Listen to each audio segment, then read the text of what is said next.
To M square tutorials.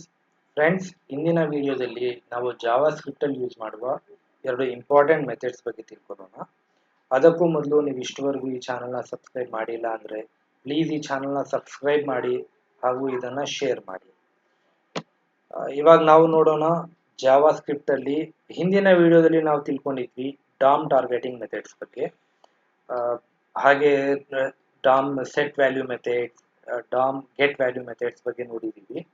ಈ get and set value methods ಅಂದರೆ HTML document ಅಲ್ಲಿ data ಇದೆ, ಆ ಡೇಟಾನ ನಾವು ಯಾವ ರೀತಿ ಜಾವಾ ಸ್ಕ್ರಿಪ್ಟ್ ಒಳಗಡೆ ಅದನ್ನು ರಿಟರ್ನ್ ಮಾಡಬೇಕು, ಇಲ್ಲ ಜಾವಾ ಸ್ಕ್ರಿಪ್ಟ್ ಇಂದ ಡೇಟಾನ ಯಾವ ರೀತಿ ನಾವು HTML ಡಾಕ್ಯುಮೆಂಟ್ಗೆ ಕಳಿಸ್ಬೇಕು, ಅದನ್ನು ನಾನು ಆಲ್ರೆಡಿ ಹಿಂದಿನ ವಿಡಿಯೋಸ್ ಅಲ್ಲಿ ಎಕ್ಸ್ಪ್ಲೈನ್ ಮಾಡಿದ್ದೀನಿ. ನೀವು ಇಷ್ಟವರೆಗೂ ಆ ವಿಡಿಯೋಸ್ ನೋಡಿಲ್ಲ ಅಂದರೆ ಆ ವಿಡಿಯೋಸ್ ನೋಡಿ. ಅದು ನೋಡಿದ್ರೆ ಈ ವಿಡಿಯೋ ನಿಮಗೆ ಸ್ವಲ್ಪ ಈಸಿಯಾಗಿ ಅರ್ಥ ಆಗುತ್ತೆ.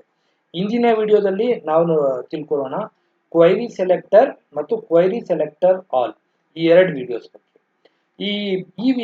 ಈ ಮೆಥಡ್ಸ್ ನಾವು ಏನಕ್ಕೆ ಯೂಸ್ ಮಾಡ್ತೀವಿ ಅಂದರೆ HTML ಡಾಕ್ಯುಮೆಂಟ್ ಅಲ್ಲಿರೋ ಒಂದು ಎಲಿಮೆಂಟ್ಸ್ನ ಸೆಲೆಕ್ಟ್ ಮಾಡೋಕ್ಕೆ ಮತ್ತು ಅದನ್ನು ಮ್ಯಾನಿಪುಲೇಟ್ ಅಂದರೆ ಡೇಟಾನ ಚೇಂಜ್ ಮಾಡೋಕ್ಕೆ ನಾವು ಈ query selector and query selector all ಎರಡು ಮೆಥಡ್ನ ಯೂಸ್ ಮಾಡ್ತೀವಿ.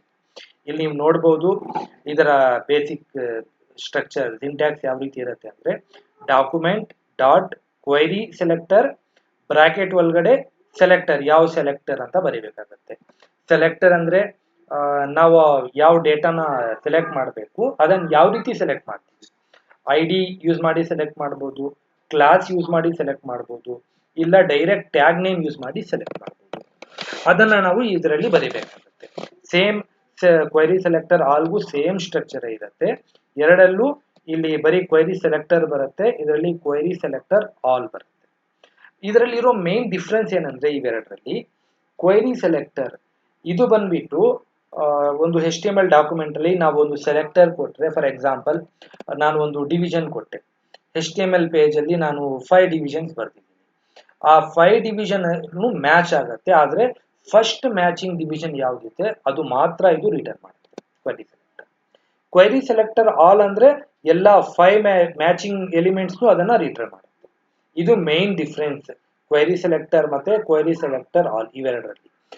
ಇದು ನಾವು ಸೆಲೆಕ್ಟ್ ಮಾಡಿರೋ ಡೇಟಾನ ಮ್ಯಾನಿಪುಲೇಟ್ ಮಾಡೋಕ್ಕೆ ಸೆಟ್ ವ್ಯಾಲ್ಯೂ ಮತ್ತೆ ಗೆಟ್ ವ್ಯಾಲ್ಯೂ ಮೆಥಡ್ಸ್ ಇದೆಯಲ್ಲ ಅದನ್ನು ಯೂಸ್ ಮಾಡ್ತೀವಿ ಮುಂದೆ ಅದನ್ನ ಮ್ಯಾನಿಪುಲೇಟ್ ಮಾಡೋಕ್ಕೆ.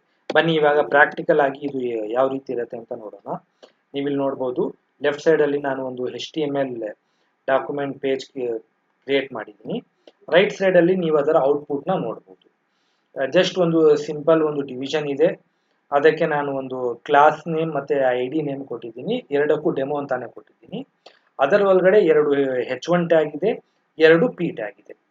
ಇವಾಗ ಸ್ಕ್ರಿಪ್ಟ್ ಟ್ಯಾಗ್ ಒಳಗಡೆ ನಾವು ಕ್ವೈರಿ ಸೆಲೆಕ್ಟರ್ ನ ಬರೆಯೋಣ. ಕ್ವೈರಿ ಸೆಲೆಕ್ಟರ್ ಬರೆಯೋಕ್ಕೆ ಡಾಕ್ಯುಮೆಂಟ್ ಡಾಟ್ ಕ್ವೈರಿ ಸೆಲೆಕ್ಟರ್. ನೀವು ಇದು ಚೆನ್ನಾಗಿ ಜ್ಞಾಪಕ ಇಟ್ಕೋಬೇಕು, ನಾನು ಆಲ್ರೆಡಿ ಎಕ್ಸ್ಪ್ಲೇನ್ ಮಾಡಿದ್ದೀನಿ. ಸೆಕೆಂಡ್ ವರ್ಡ್ ಇದು ಜಾವಾ ಸ್ಕ್ರಿಪ್ಟ್ ಅಲ್ಲಿ ಯಾವಾಗಲೂ ಫಸ್ಟ್ ಕ್ಯಾರೆಕ್ಟರ್ ಕ್ಯಾಪಿಟಲ್ ಇರುತ್ತೆ ಕಂಪಲ್ಸರಿ. ಸೆಲೆಕ್ಟರ್ ನಾವು ಫಾರ್ ಎಕ್ಸಾಂಪಲ್ ನಾನು ಈ ಡಿವಿಷನ್ ಇದರಲ್ಲಿ ಈ ಡಿವಿಷನ್ ನ ಕಂಪ್ಲೀಟ್ ನಾನು ಸೆಲೆಕ್ಟ್ ಮಾಡಬೇಕು, ಅದಕ್ಕಾಗಿ ಕ್ಲಾಸ್ ನೇಮ್ ಯೂಸ್ ಮಾಡೋಣ. ಕ್ಲಾಸ್ ನೇಮ್ ಇದರಲ್ಲಿ ಬರೀಬೇಕು. ಎಲ್ಲ ಸೆಲೆಕ್ಟರ್ಸ್ನ ನಾವು ಸಿಂಗಲ್ ಕೊಟೇಶನ್ ಇಲ್ಲ ಡಬಲ್ ಕೊಟೇಶನ್ ಒಳಗಡೆ ಬರೀಬೇಕಾಗುತ್ತೆ. ಡಾಟ್ ಡೆಮೋ ಡಾಟ್ ನಾವು ಯೂಸ್ ಮಾಡ್ತೀವಿ ಕ್ಲಾಸ್ ರೆಪ್ರೆಸೆಂಟ್ ಮಾಡೋಕ್ಕೆ. ID ರೆಪ್ರೆಸೆಂಟ್ ಮಾಡೋಕ್ಕೆ ನಾವು ಹ್ಯಾಶ್ ಸಿಂಬಲ್ನ ಯೂಸ್ ಮಾಡ್ತೀವಿ. ಓಕೆ, ಇಷ್ಟು ಬರೆದ್ವಿ. ಇಷ್ಟು ನಾವು ಬರೆದ್ರೆ ಇದು HTML ಪೇಜಿಂದ ಈ ಡೆಮೋ ಕ್ಲಾಸ್ ಯಾವುದಕ್ಕೆ ಮ್ಯಾಚ್ ಆಗುತ್ತೆ ಆ ಡೇಟಾ ಫಸ್ಟ್ ಎಲಿಮೆಂಟ್ನ ರಿಟ್ರೈವ್ ಮಾಡುತ್ತೆ. ಆ ರಿಟ್ರೈವ್ ಮಾಡಿರೋ ಎಲಿಮೆಂಟ್ನ ನಾವು ಸೇವ್ ಮಾಡ್ಕೋಬೇಕಲ್ಲ, ಅದಕ್ಕಾಗಿ ನಾನು ಒಂದು ವೇರಿಯೇಬಲ್ ಯೂಸ್ ಮಾಡ್ತೀನಿ. Let E is equal to ಈ ವೇರಿಯೇಬಲ್ ಯೂಸ್ ಮಾಡ್ತೀನಿ. ಇವಾಗ ಇದು ಯೂಸ್ ಮಾಡಿ ಇಲ್ಲಿ ರಿಫ್ರೆಶ್ ಮಾಡಿದ್ರೆ ನಮ್ಗೆ ಏನು ಗೊತ್ತಾಗಲ್ಲ ಸೆಲೆಕ್ಟ್ ಆಗಿದೆಯಾ ಇಲ್ಲ. ಸೊ ನಾನು ಇಲ್ಲಿ ಕನ್ಸೋಲ್ ಯೂಸ್ ಮಾಡೋಣ. ಕನ್ಸೋಲ್ ಅಲ್ಲಿ ಡೇಟಾನ ಡಿಸ್ಪ್ಲೇ ಮಾಡೋಕ್ಕೆ ಕನ್ಸೋಲ್ ಡಾಟ್ ಲಾಗ್ ಒಳಗಡೆ ಈ ವೇರಿಯೇಬಲ್ ಒಳಗಡೆ ನಾನು ಡೇಟಾ ಸ್ಟೋರ್ ಮಾಡಿದ್ದೀನಿ. ಸೊ ಆ ವೇರಿಯೇಬಲ್ ಇಲ್ಲಿ ಕೊಟ್ಟು ನೋಡಿ, ಇವಾಗ ರಿಫ್ರೆಶ್ ಮಾಡಿದ್ರೆ ಕೆಳಗಡೆ ಈ ಕನ್ಸೋಲ್ ಆಪ್ಷನ್ ಅಲ್ಲಿ ನೀವು ನೋಡ್ಬೋದು ರಿಟ್ರೈವ್ ಆಗಿರೋ ಡೇಟಾ ಎಲ್ಲ ಇಲ್ಲಿ ಡಿಸ್ಪ್ಲೇ ಇದು. ಅರ್ಥ ಆಯ್ತಲ್ಲ? ಕಂಪ್ಲೀಟ್ ಡಿವಿಷನ್ ಇಲ್ಲಿ ನೋಡ್ಬೋದು. ಡಿವಿಷನ್ ಸೆಲೆಕ್ಟ್ ಮಾಡಿದ್ರೆ ಕಂಪ್ಲೀಟ್ ಅದರಲ್ಲಿ ಏನಿದೆ ಎಲ್ಲ ಡೇಟಾ ಇಲ್ಲಿ ರೀಟ್ರೈವ್ ಆಗಿದೆ. ಇಲ್ಲ ನಾವು ಕ್ಲಾಸ್ ನೇಮ್ ಬದಲು ಡಿವಿಷನ್ ನೇಮ್ ಯೂಸ್ ಮಾಡಿದ್ರೆ, ಫಾರ್ ಎಕ್ಸಾಂಪಲ್ ಇಲ್ಲಿ ಡೆಮೋ ಬದಲು ನಾವಿಲ್ಲಿ DIV ಅಂತ ಬರೆಯೋಣ. ಇವಾಗ ಡೆಮೋ ಬದಲು ನಾನು ಇಲ್ಲಿ ಯೂಸ್ ಮಾಡ್ತೀನಿ DIV. ಸೊ ನಾವು ಟ್ಯಾಗ್ ನೇಮ್ ಕೊಡ್ತಾ ಇದ್ದೀವಿ, ಡಾಟ್ ಹ್ಯಾಶ್ ಏನು ಬರಲ್ಲ, direct tag name DIV. DIV ಏನು ಒಂದು ಟ್ಯಾಗ್ ಇದೆ. ಇದನ್ನ ಸೇವ್ ಮಾಡಿ ರಿಫ್ರೆಶ್ ಮಾಡಿದ್ರು ನೀವು ನೋಡ್ಬೋದು ಸೇಮ್ ಡೇಟಾ ಬರ್ತಾ ಇದೆ.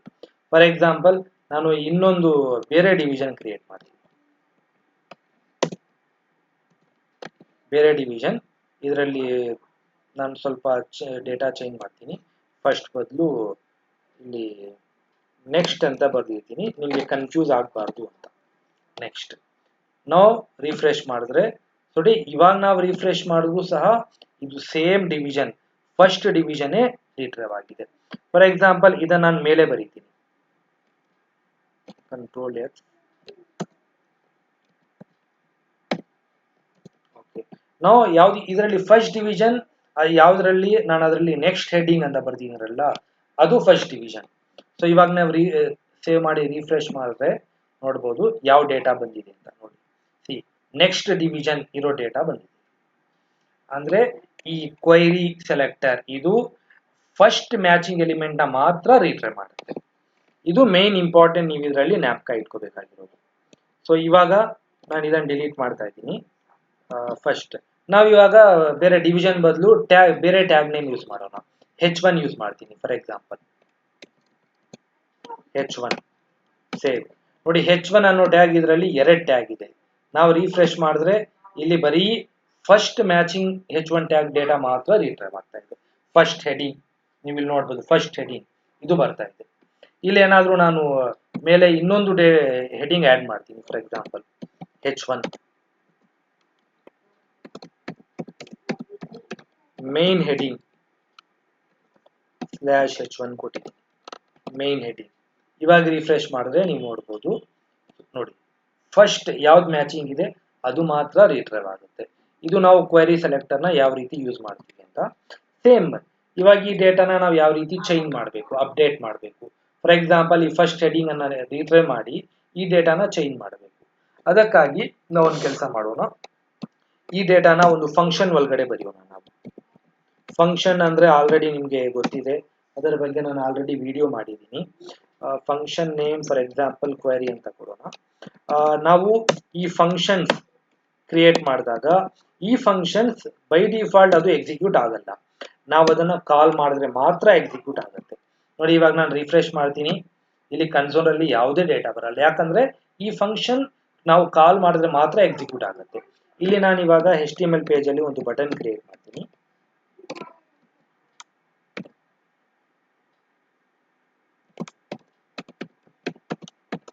ಕ್ಲಿಕ್ ಮೀ ಅಂತ ಅದಕ್ಕೆ ಇಟ್ಕೊಡೋಣ.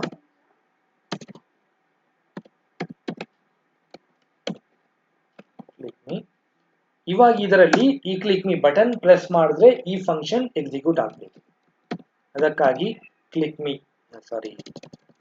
ಈವೆಂಟ್ ನೇಮ್ ಬರೀಬೇಕು. ಈ ಈವೆಂಟ್ಸ್ ಬಗ್ಗೆ ನೀವು ಕನ್ಫ್ಯೂಸ್ ಆಗೋ ಅವಶ್ಯಕತೆ ಇಲ್ಲ, ನಾನು ಮುಂದೆ ಇದರ ಬಗ್ಗೆನೂ ವಿಡಿಯೋಸ್ ಮಾಡ್ತೀನಿ. ಯಾವ್ಯಾವ ಈವೆಂಟ್ಸ್ ಇದೆ, ಆ ಈವೆಂಟ್ಸ್ ಯಾವ ರೀತಿ ವರ್ಕ್ ಆಗುತ್ತೆ ಅದರ ಬಗ್ಗೆ.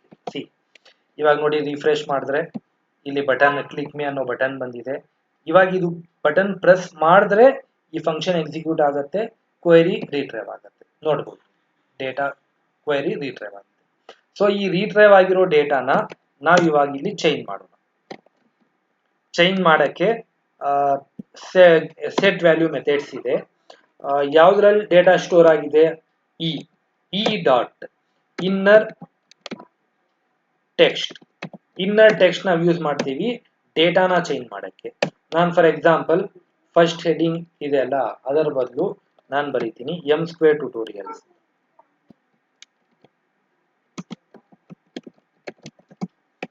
M² ಅಂತ ಬರ್ತೀನಿ. ನೋಡಿ ಇವಾಗ ರಿಫ್ರೆಶ್ ಮಾಡಿ ನಾನು ಕ್ಲಿಕ್ ಮೀ ಬಟನ್ ಮಾಡಿದ ತಕ್ಷಣ ಇಲ್ಲಿ ನೀವು ಅಬ್ಸರ್ವ್ ಮಾಡಿ ಫಸ್ಟ್ ಹೆಡಿಂಗ್ ಅಂತಿದೆ, ಇದು ಕ್ಲಿಕ್ ಮೀ ಮಾಡಿದ ತಕ್ಷಣ ಅದು ಚೇಂಜ್ ಆಗಿ M² ಆಗುತ್ತೆ. M². ಇದು ನಾವು ಡೇಟಾ ಯಾವ ರೀತಿ ಚೇಂಜ್ ಮಾಡ್ತೀವಿ ಅಂತ. ಇಲ್ಲ ನಾನು ಹೆಡಿಂಗೇ ಚೇಂಜ್ ಮಾಡಬೇಕು, ಟೆಕ್ಸ್ಟ್ ಬದಲು ನಾವು ಯೂಸ್ ಮಾಡ್ತೀವಿ HTML. ಇದನ್ನ heading for example H1 heading ಬೇಡ, ಅದನ್ನ ನಾನು ಒಂದು ಚಿಕ್ಕ ಹೆಡಿಂಗ್ ಮಾಡೋಣ. ಫಾರ್ ಎಕ್ಸಾಂಪಲ್ H3 ಹೆಡಿಂಗ್ ಕೊಡೋಣ. H3 slash H3. ಓಕೆ, ಇವಾಗ ನೋಡಿ ನಾನು ರಿಫ್ರೆಶ್ ಮಾಡ್ತೀನಿ. ಫಸ್ಟ್ ಹೆಡಿಂಗ್ ಇದೆ, ಇದು m² ಗೆ ಚೇಂಜ್ ಆಗುತ್ತೆ, ಪ್ಲಸ್ ಸೈಜು ಕಡಿಮೆ ಆಗುತ್ತೆ. H3 ಅಂತ ನಾವು ಕೊಟ್ರೆ ಅರ್ಥ ಆಯ್ತಲ್ಲ, ಸೈಜು ಸಹ ಚೇಂಜ್ ಆಯ್ತು. ಇದು ನಾವು ಯಾವ ರೀತಿ ಇದನ್ನ ಚೇಂಜ್ ಮಾಡ್ತೀವಿ ಅಂತ ಕ್ವೆರಿ ಸೆಲೆಕ್ಟರ್ ಯೂಸ್ ಮಾಡಿ. ಸೇಮ್ ನಾವು ಕ್ವೆರಿ ಸೆಲೆಕ್ಟರ್ ಆಲ್ ಬಗ್ಗೆ ಇವಾಗ ನೋಡೋಣ. ನಾರ್ಮಲ್ ನಾನು ಡೇಟಾ ಇದು ಮಾಡ್ತಾ ಇದ್ದೀನಿ. ಕ್ವೆರಿ ಸೆಲೆಕ್ಟರ್ ಒಂದ್ಸತಿ ಇದನ್ನ ರಿಫ್ರೆಶ್ ಮಾಡಿ ತೋರಿಸ್ತೀನಿ. ಓಕೆ ನೋಡಿ, ಕ್ವೆರಿ ಸೆಲೆಕ್ಟರ್ ನಾನು H1 ಕೊಟ್ಟಿದ್ದೀನಿ, ಬರೀ ಫಸ್ಟ್ ಹೆಡಿಂಗ್ ಇದು ಮಾತ್ರ ಬರ್ತಾ ಇದೆ. ನಾನು ಇವಾಗ ಕ್ವೆರಿ ಸೆಲೆಕ್ಟರ್ ಬದಲು all, query selector all save ಮಾಡಿ ರಿಫ್ರೆಶ್ ಮಾಡ್ತಾ ಇದ್ದೀನಿ. ಕ್ಲಿಕ್ ಮೀ ಬಟನ್ ಪ್ರೆಸ್ ಮಾಡಿದ್ರೆ ನೀವು ನೋಡ್ಬೋದು ಇಲ್ಲಿ ಒಂದು ಆಬ್ಜೆಕ್ಟ್ ಬಂದಿದೆ. ಆಬ್ಜೆಕ್ಟ್ ಇಲ್ಲಿ H1 ಅಂತ ಎರಡು ಬರ್ತಾ ಇದೆ. ಇಲ್ಲಿ ನೀವು ಸೆಲೆಕ್ಟ್ ಮಾಡಿದ್ರೆ ನೋಡ್ಬೋದು, ಇಲ್ಲಿ 0 1 0 ಅಲ್ಲಿ H1 ಇದೆ, 1 ಅಲ್ಲೂ H1 ಇದೆ, ಲೆಂತ್ 2 ಅಂದ್ರೆ ಎಷ್ಟು ಎಲಿಮೆಂಟ್ ರಿಟ್ರೈವ್ ಆಗಿದೆ ಅದು ಇಲ್ಲಿ ತೋರಿಸ್ತಾ ಇದೆ. ಇದು ಕ್ವೆರಿ ಸೆಲೆಕ್ಟರ್ ಎಲ್ಲ. ಫಾರ್ ಎಕ್ಸಾಂಪಲ್ ನಾನು ಇಲ್ಲಿ ಇನ್ನೊಂದು ಹೆಡಿಂಗ್ ಯೂಸ್ ಮಾಡ್ತೀನಿ, ಡೇಟಾ ಸೇಮೇ ಇರಲಿ. ರಿಫ್ರೆಶ್ ಮಾಡಿದ್ರೆ ನೀವು ನೋಡ್ಬೋದು, ಇವಾಗ ಕ್ಲಿಕ್ ಮೀ ಬಟನ್ ಪ್ರೆಸ್ ಮಾಡಿದ ತಕ್ಷಣ 3 ಬಂದಿದೆ. ಇಲ್ಲಿ ಲೆಂತ್ ಅಲ್ಲೂ ನೀವು ನೋಡ್ಬೋದು 3 ಇರುತ್ತೆ, ಅಂದ್ರೆ 3 H1 ಟ್ಯಾಗ್ 3 ಮ್ಯಾಚ್ ಆಯಿತು, ಎಲ್ಲಾ 3 ಡೇಟಾನು ಇಲ್ಲಿ ರಿಟ್ರೈವ್ ಆಗಿದೆ. ಇದರಲ್ಲಿ ನಾವು ಯಾವ ರೀತಿ ನಾವು ಡೇಟಾ ಚೇಂಜ್ ಮಾಡಬೇಕು. ಇದರಲ್ಲಿ ಫಾರ್ ಎಕ್ಸಾಂಪಲ್ ನಾನು ಇದು ಥರ್ಡ್ ಒನ್ ಸೆಕೆಂಡ್ ಹೆಡ್ಡಿಂಗ್ ಅಂತ ಇದೆ, ಅದನ್ನು ಚೇಂಜ್ ಮಾಡಿ ಥರ್ಡ್ ಹೆಡ್ಡಿಂಗ್ ಅಂತ ಮಾಡಬೇಕು. ಅದಕ್ಕಾಗಿ ಇಂಡೆಕ್ಸ್ ವ್ಯಾಲ್ಯೂ ನೀವು ನೋಡಬೇಕು, ವೆರಿ ವೆರಿ ಇಂಪಾರ್ಟೆಂಟ್. ಅರೇ ಕಾನ್ಸೆಪ್ಟ್ ಅಲ್ಲಿ ಬರುತ್ತೆ ಅದು. ಇಂಡೆಕ್ಸ್ ವ್ಯಾಲ್ಯೂ ಆಲ್ವೇಸ್ 0 ಇಂದ ಸ್ಟಾರ್ಟ್ ಆಗುತ್ತೆ, 0 1 2. ನಮಗೆ ಸೆಕೆಂಡ್ ಒನ್ ಬೇಕಂದ್ರೆ ಅದರದ್ದು ವ್ಯಾಲ್ಯೂ 2 ಇರುತ್ತೆ ಇಂಡೆಕ್ಸ್ ವ್ಯಾಲ್ಯೂ. ಸೊ ಅದನ್ನ ನಾವು ಚೇಂಜ್ ಮಾಡಕ್ಕೆ ಯೂಸ್ ಮಾಡ್ತೀವಿ. ಈ ಬ್ರಾಕೆಟ್ಸ್ ಒಳಗಡೆ ಆ ಇಂಡೆಕ್ಸ್ ವ್ಯಾಲ್ಯೂ ಕೊಡಬೇಕು. ಯಾವ ವ್ಯಾಲ್ಯೂ ಚೇಂಜ್ ಮಾಡಬೇಕು, ಡಾಟ್. ಸೇಮ್ ಚೇಂಜ್ ಮಾಡಕ್ಕೆ inner text is equal to second ಬದಲು ನಾನು ಕೊಡ್ತಾ ಇದ್ದೀನಿ ಥರ್ಡ್ ಹೆಡಿಂಗ್. ಸೇವ್ ಮಾಡಿ ಇವಾಗ ನಾನು ರಿಫ್ರೆಶ್ ಮಾಡಿ, ಇವಾಗ ಫಸ್ಟ್ ಸೆಕೆಂಡ್ ಅಂತಾನೆ ಇದೆ. ನಾನು ಕ್ಲಿಕ್ ಮೀ ಕೊಟ್ಟ ತಕ್ಷಣ ಥರ್ಡ್ ಚೇಂಜ್ ಆಗುತ್ತೆ. ಇಲ್ಲ ಸೆಕೆಂಡ್ ಹೆಡಿಂಗ್ ಇದೆ, ರಿಫ್ರೆಶ್ ಮಾಡ್ತಾ ಇದ್ದೀನಿ ಇನ್ನೊಂದ್ಸತಿ. ಸೆಕೆಂಡ್ ಹೆಡಿಂಗ್, ಈ ಫಸ್ಟ್ ಹೆಡಿಂಗ್ ಇಲ್ಲ ಸೆಕೆಂಡ್ ಹೆಡಿಂಗ್ ಅಂದ್ರೆ ಫಸ್ಟ್ ಇಂಡೆಕ್ಸ್ ವ್ಯಾಲ್ಯೂ ಕೊಡಬೇಕಾಗುತ್ತೆ. ಫಸ್ಟ್ ಇಂಡೆಕ್ಸ್ ವ್ಯಾಲ್ಯೂ ಇಲ್ಲಿ ನಾನು ಥರ್ಡ್ ಸೆಕೆಂಡ್ ಏನ್ ಬೇಡ, ಬರೀ ಹೆಡಿಂಗ್ ಅಂತ ಕೊಡ್ತೀನಿ. ರಿಫ್ರೆಶ್ ಮಾಡಿದ ತಕ್ಷಣ ನೀವು ನೋಡ್ಬೋದು ಇಲ್ಲಿ ಡೇಟಾ. ಕ್ಲಿಕ್ ಮೀ ಪ್ರೆಸ್ ಮಾಡಿದ್ರೆ ನೋಡಿ ಹೆಡಿಂಗ್ ಅಂತ ಡೇಟಾ ಚೇಂಜ್. ಇದು ಫ್ರೆಂಡ್ಸ್ ಯಾವ ರೀತಿ ನಾವು query selector and query selector all ಯಾವ ರೀತಿ ಯೂಸ್ ಮಾಡ್ತೀವಿ ಅಂತ. ಜಸ್ಟ್ ಇನ್ನೊಂದ್ಸತಿ ನಾನು ಇದರ ಬಗ್ಗೆ ರಿವೈಸ್ ಮಾಡ್ತೀನಿ. ಕ್ವೆರಿ ಸೆಲೆಕ್ಟರ್ ಆಲ್ ಇವೆರಡು ವೆರಿ ಇಂಪಾರ್ಟೆಂಟ್ ಮೆಥಡ್ಸ್. ಇದನ್ನ ನಾವು ಯೂಸ್ ಮಾಡ್ತೀವಿ HTML ಡಾಕ್ಯುಮೆಂಟ್ ಅಲ್ಲಿ ಇರೋ ಎಲಿಮೆಂಟ್ಸ್ ನ ಸೆಲೆಕ್ಟ್ ಮಾಡಕ್ಕೆ ಮತ್ತು ಆ ಡೇಟಾನ ಎಡಿಟ್ ಮಾಡಕ್ಕೆ, ಮ್ಯಾನುಪುಲೇಟ್ ಮಾಡಕ್ಕೆ, ಚೇಂಜ್ ಮಾಡಕ್ಕೆ ಯೂಸ್ ಮಾಡ್ತೀವಿ. ಇದರಲ್ಲಿ ಕ್ವೆರಿ ಸೆಲೆಕ್ಟರ್ ಇದು ಮ್ಯಾಚ್ ಆಗೋದ್ರಲ್ಲಿ ಬರೀ ಫಸ್ಟ್ ಎಲಿಮೆಂಟ್ ಮಾತ್ರ ರಿಟ್ರೈವ್ ಮಾಡುತ್ತೆ. ಕ್ವೆರಿ ಸೆಲೆಕ್ಟರ್ ಆಲ್ ಮ್ಯಾಚ್ ಆಗೋ ಎಲ್ಲಾ ಎಲಿಮೆಂಟ್ಸ್ ನ ರಿಟ್ರೈವ್ ಮಾಡುತ್ತೆ. ಇದು ಮೇನ್ ಡಿಫ್ರೆನ್ಸ್ ಇವೆರಡರಲ್ಲಿ ಬರೋದು. ಇದರಲ್ಲಿ ನಿಮ್ಗೆ ಏನಾದರೂ ಡೌಟ್ ಇದ್ರೆ, ಅರ್ಥ ಆಗಿಲ್ಲ ಅಂದ್ರೆ ನೀವು ಕಮೆಂಟ್ ಮಾಡಿ, ಅದರಲ್ಲಿ ನಾನು ನಿಮಗೆ ರಿಪ್ಲೈ ಮಾಡ್ತೀನಿ. ಈ ವಿಡಿಯೋ ನಿಮಗೆ ಇಷ್ಟ ಆದರೆ ಇದನ್ನ ಲೈಕ್ ಮಾಡಿ ಹಾಗೂ ಶೇರ್ ಮಾಡಿ. Thank you.